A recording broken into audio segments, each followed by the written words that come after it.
would be the priority of this thrust? Are you going to legislate the behavior of teenagers or legislate the values of parents? Isn't this something that should be dictated by values in the family?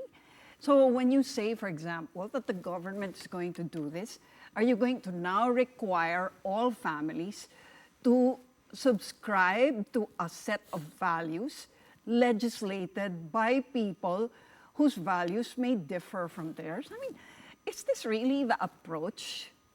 Yeah, actually, as I said, it's not only the government that has to work along this, or in looking at solutions along this problem. Yeah, values is one. And so we need to work as well with the religious organizations. Their comment with the government programs is that it lacks some morality Yes. aspects.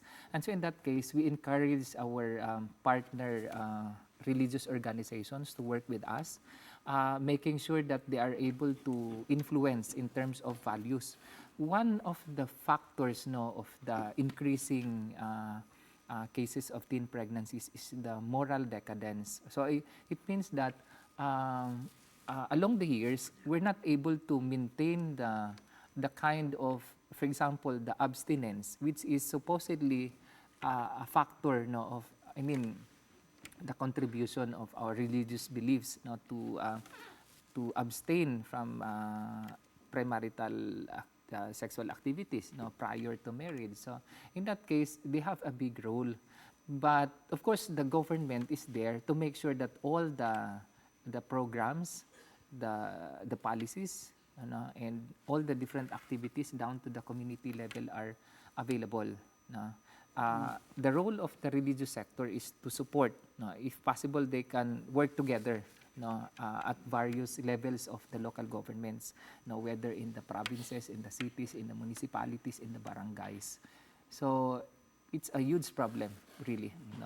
Director, I understand that you would leave the question of morality, I suppose, to NGOs and religious groups. Yeah. But would government have any hand in terms of dictating morals? Yes.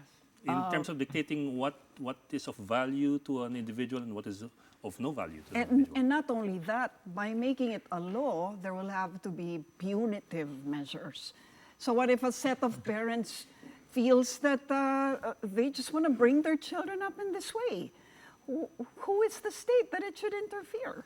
Yeah, actually, that is still subject of debate. As we pass the bills in the Senate, in the Congress and the Senate level.